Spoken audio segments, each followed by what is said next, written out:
Namaste, everyone. A very warm welcome to Multidimensional Soul YouTube channel. This is Akanksshaa. We covered a lot of topics on this channel, and some of you may be familiar with our podcast. We have had guests from across the world on this podcast. I also share some channeled messages on this channel. So we have different initiatives and there are different playlists on this channel, so you can check out all of that. This particular initiative is created as a tribute to my son and spirit guide Arnav. My teenage son crossed over in 2020 and he has become my spirit guide, and he guides me from a very high realm. In this particular audio books, audio lectures kind of series, we take some books and lectures and articles and talks of ascended masters, and we share them in the audio format. I try to record them in my voice, as in read them and record them in my voice. It's always not possible, and some of them are AI generated.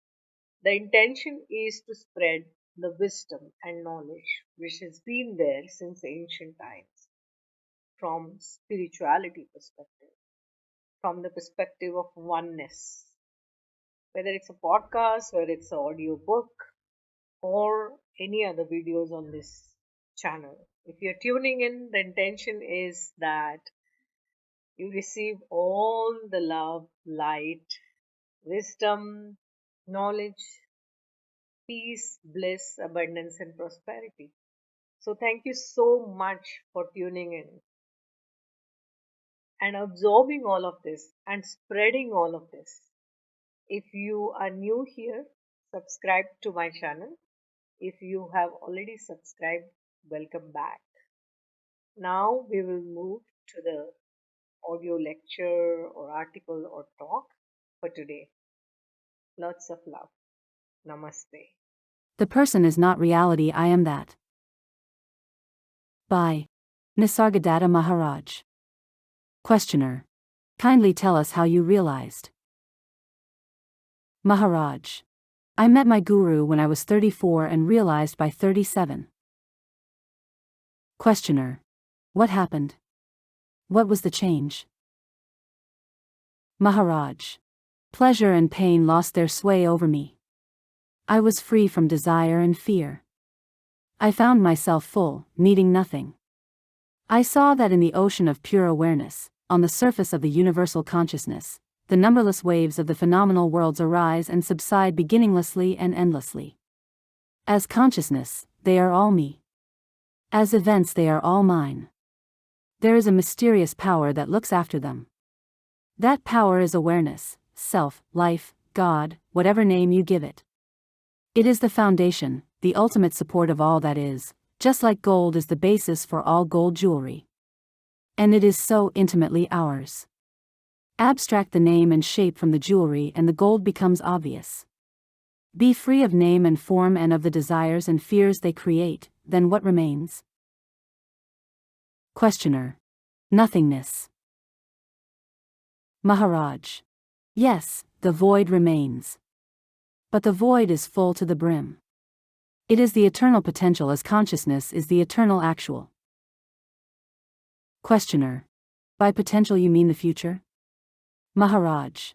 Past, present and future, they are all there. And infinitely more. Questioner. But since the void is void, it is of little use to us. Maharaj. How can you say so? Without breach in continuity, how can there be rebirth? Can there be renewal without death? Even the darkness of sleep is refreshing and rejuvenating. Without death we would have been bogged up forever in eternal senility. Questioner. Is there no such thing as immortality? Maharaj. When life and death are seen as essential to each other, as two aspects of one being, that is immortality. To see the end in the beginning and beginning in the end is the intimation of eternity. Definitely, immortality is not continuity. Only the process of change continues. Nothing lasts. Questioner. Awareness lasts? Maharaj. Awareness is not of time. Time exists in consciousness only. Beyond consciousness, where are time and space? Questioner. Within the field of your consciousness there is your body also. Maharaj. Of course.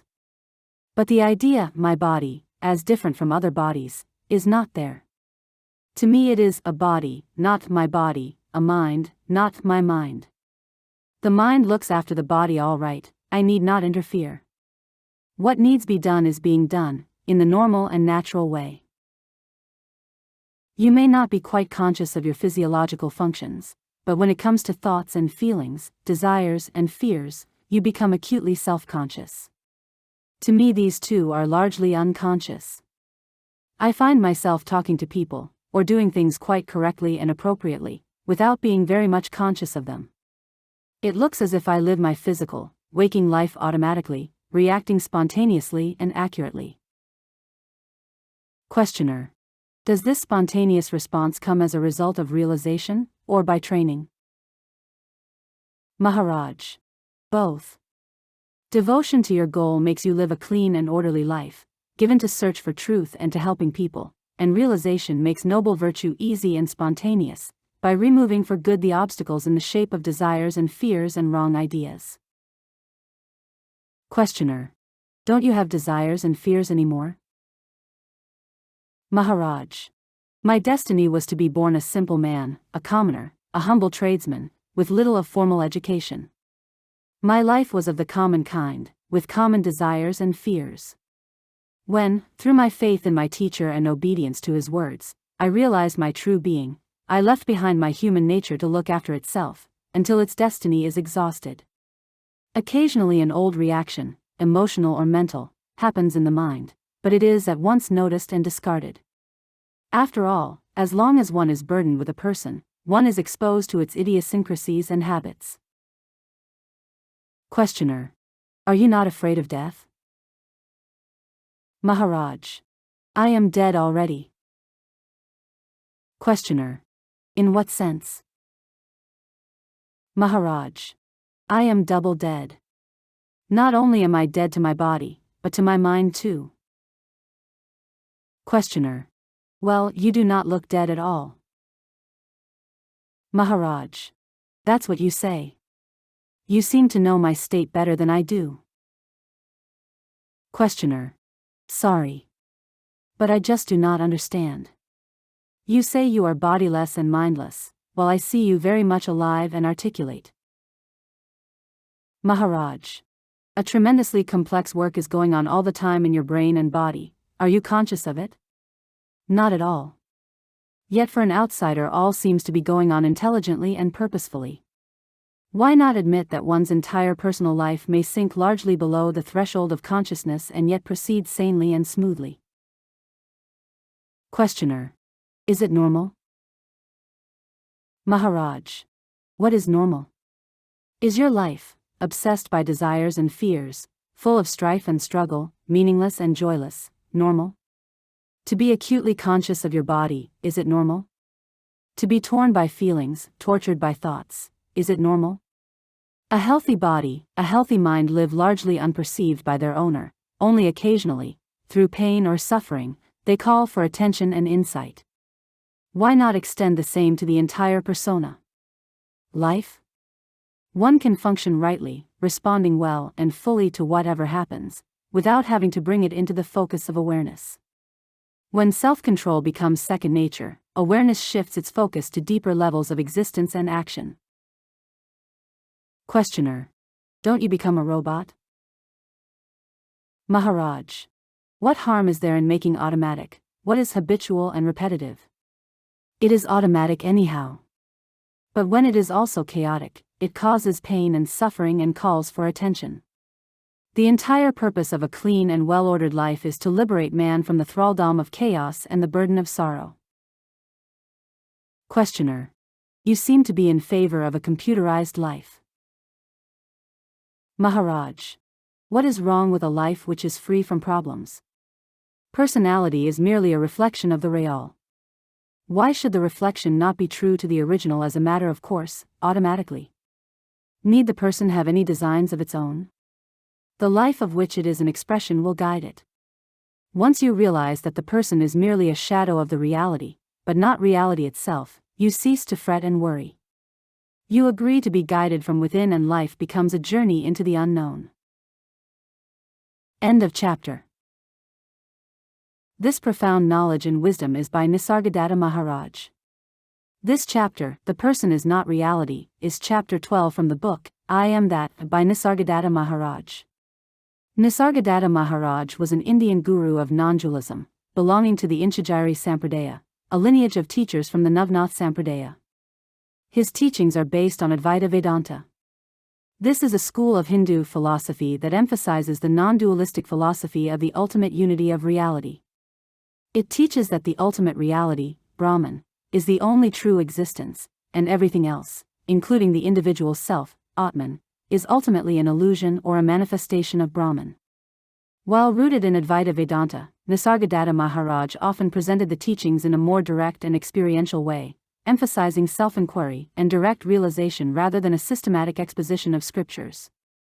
His teachings often revolved around the idea of transcending the ego and realizing the true self, which is beyond the limitations of the mind and body. This is a series of audiobooks and insightful lectures brought to you by Akanksshaa, dedicated to exploring timeless wisdom and spiritual teachings. Each recording is generated with love, honoring my journey and my connection with higher guidance, especially in tribute to my son Arnav, who now guides me from beyond. May these words awaken the divine love within you, bring you peace and inspiration on your own path, and may divine light within shine bright. May whatever merit arises from these readings be for the benefit of all sentient beings. Namaste.